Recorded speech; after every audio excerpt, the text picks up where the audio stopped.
みこ、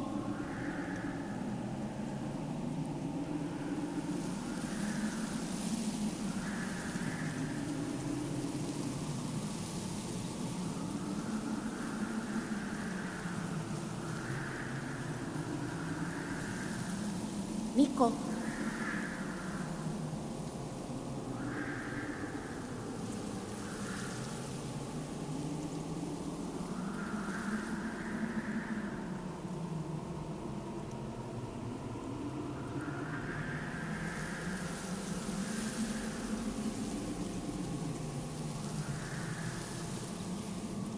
みこ、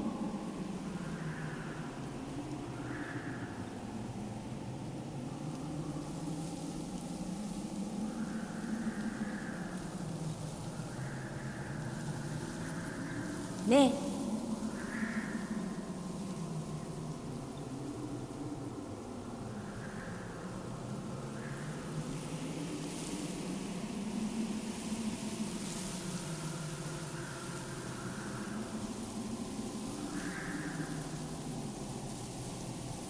みこ、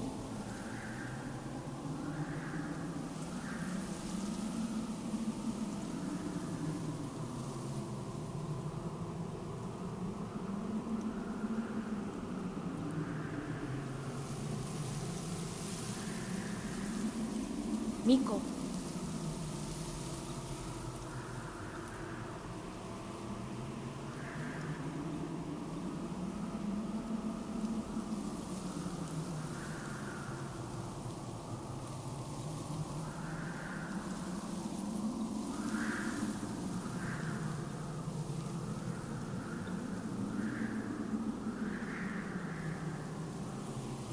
ねえ、みこ、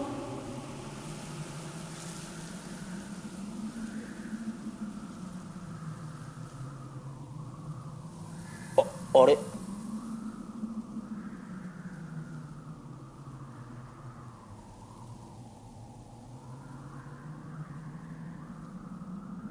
みこ、ミコ。みこはお船を漕いでいる。いないの？誰？クスクスクス。ここはどこ？どこでしょ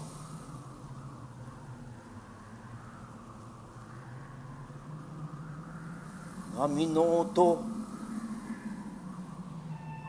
波に揺られ、こくりこっくり。みこ、あなたはいないみたいですね。いるよ。私は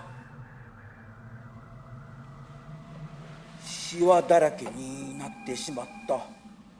知らぬ間に。間に合わなかったね。みこ、え？行きたかったね。どこへ？天竺。天竺。空の果てしなく遠いとこしえに遠いとこはねえ、ここは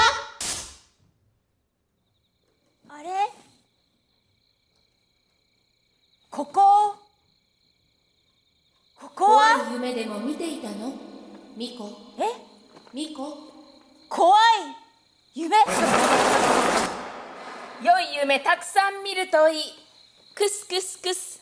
クスコ、みこは寝ながらどこにいる？ここは近江はどこに？日本はどこに？ここの向こうにある国知ってる？海の向こうよ、海の向こう。それはコマの向こう。モロコシ、その向こラオス、ベトナム、カンボジう。まだそんな国はア、ない。ナイジェリア、アフガニスタン、パキスタン。そんな国はないのよ、まだ。だったら難所、その向こう。チャンパー、新郎、その向こう。ピュー、それからクメルやフノン、シリビジャヤ、その向こう。どことも知れません。そんな遠く。その向こうは天竺です。天竺、お釈迦様がお生まれになった国よ。よほど遠いのですか、その国は。一番遠い。天竺、その国では見たこともない鳥や獣たくさんの山跳ね回る。カリョウビンガとナクトリや鼻が空まである獣。